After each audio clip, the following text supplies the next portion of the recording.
Hello po sa inyong lahat mga ka-crypto. Ako po si Pinoy Crypto Trader at sa video na ito ay atin pong pag-uusapan ang tungkol dito kay Shiba Inu, kung saan ang kanyang presyo ay nahihirapan pa rin po, or ito ay nahihirapan po na makaangat kahit na nagkaroon po siya ng pag-angat or pagdami or nadagdagan po yung bilang ng kanyang mga addresses, yung mga nakikreate po ng mga wallet addresses dito kay Shiba Inu.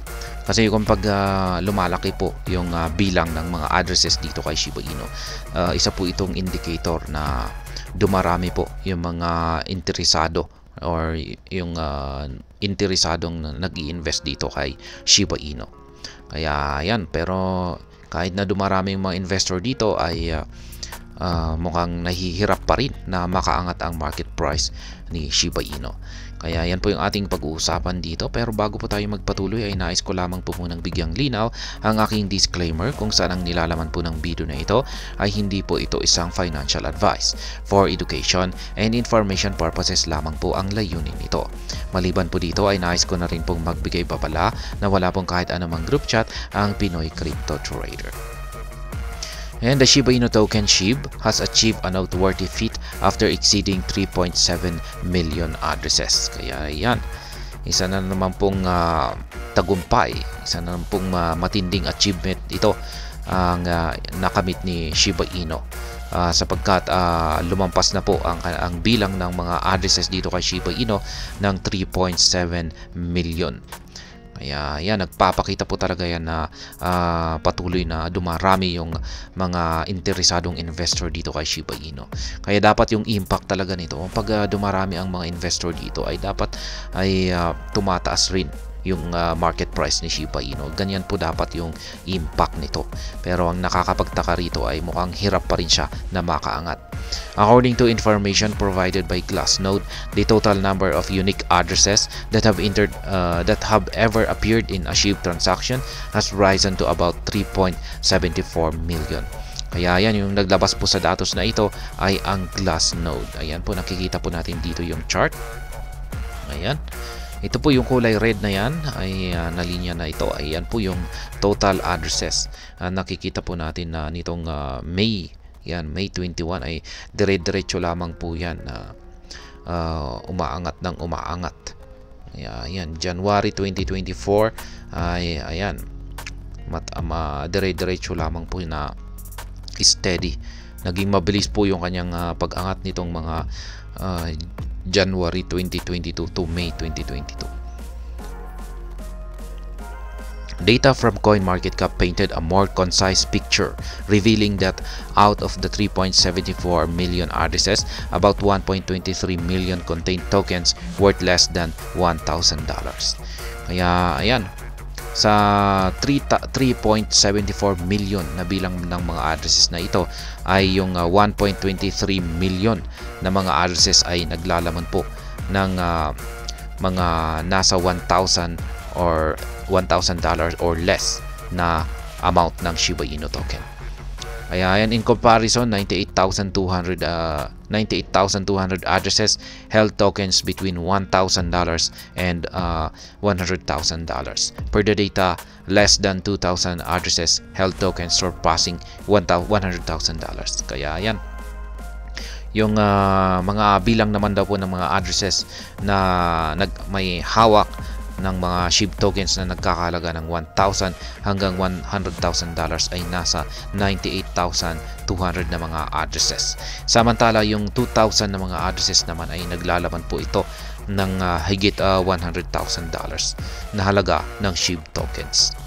SHIB burn rate surges over 2,000%.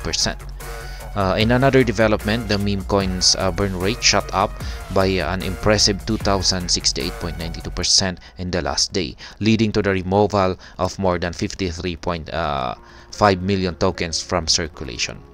Ayan, nagkaroon daw po ng pagsabog or surge ang burn rate ng Shiba Inu na umaabot po ng 2,068.92% nitong nakalipas na araw.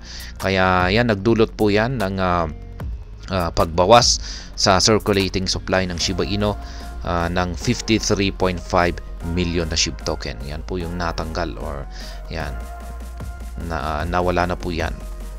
Ito po yung tweet ng SHIB Burns sa hourly SHIB update na nasunog. Ayan. Ito naman po yung nasunog nitong nakalipas na 24 oras at saka 7 days. Yan, nitong nakalipas na 24 oras ay ayan, nasa 53.5 million yung nasunog. Nitong nakalipas na 7 araw ay nasa 156.2 million yung nasunog. This spike in burning activities is part of a broader initiative by the Shiba Inu team to introduce automated SHIB burns, initially publicized in a blog post early in December 2023. Kaya yan, yung burning activities daw po na ito ay para ma-introduce daw po yung automatic or yung automated burning mechanism ng na pagsusunog dito kay SHIB. Yan, gamit po ang Shibarium dyan.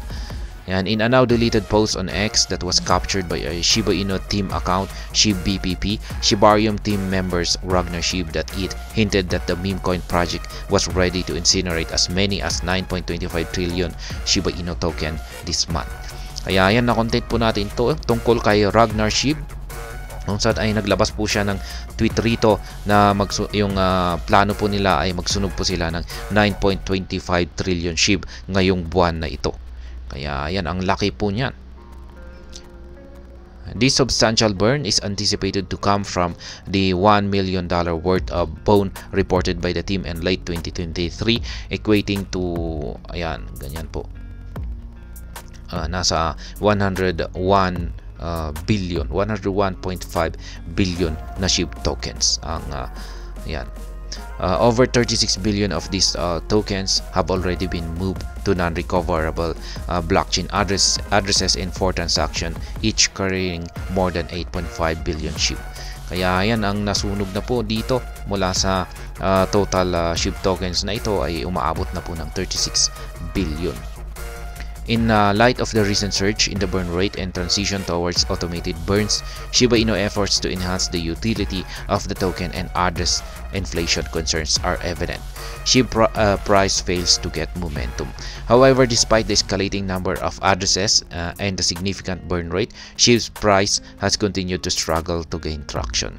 Kaya yan, maski nagkaroon daw po ng mga malalaking pagsusunog, ay mukhang nabigo po ang presyo ni Shiba Inu na magkaroon ng traction or magkaroon ng momentum, or ito ay parang mag-umpisa na parang siya ay nahihirapan na umangat. The token is currently valued at 50 digits 94.99, showing a decrease of 1.81% over the past 24 hours and 9.7% decline over the week. SHIB prices did not fare any better in the last month or fortnight, falling 5.3% and 12.7% respectively. Kaya yan, bumalik po yung presyo ni Shiba Inu sa 50 digits. Dati po ay yan, akala po natin ay mag-i-steady na siya sa 40 digits, pero ayan, bumalik po pala siya sa pagiging 50 digits. Data from Santiment has also revealed a steady decrease in SHIB's exchange supply over the past 30 days, indicating an increasing propensity among investor to collect and retain SHIB. Kaya yan, ayon na rin daw po sa datos ng Santiment, ay kanila pong inilabas na ayan, unti-unti pong nababawasan yung supply ng Shiba Inu sa mga exchanges nitong nakalipas na 30 mga araw or 30 days. Kaya yan po yung kalagayan or sitwasyon ngayon ni Shiba Inu. Yan, sana nga ay mangyari na yung inilabas na recent tweet dito ni Ragnar SHIB na magsusunog po sila ng 9.25 trillion na SHIB. Ang laki po niyan. At kung pag ganyan po talaga yung susunugin nila sa buwan na ito, ay sa tingin ko ay meron po talagang impact yan. Yan, siguro ay dyan na po talaga magkakaroon ng momentum ang market price ni Shiba Inu. At ayan, hanggang dito na lamang po tayo sa video na ito. Sana po ay inyong nagustuhan ang aking paliwanag dito. Kung inyo po itong nagustuhan ay pakiclick lamang po ang like button nito. Para naman po sa mga bago lamang dito, kayo po ay aking inaanyayahan para mag-subscribe. Pakiclick na rin po ang bell icon ito dahil ito po ang siya magsisilbing notification nito sa mga bago kong videos na akin pong ina-upload sa aking YouTube channel na ito. Marami pong salamat sa panonood, ingat po tayo lagi at God bless po sa ating lahat.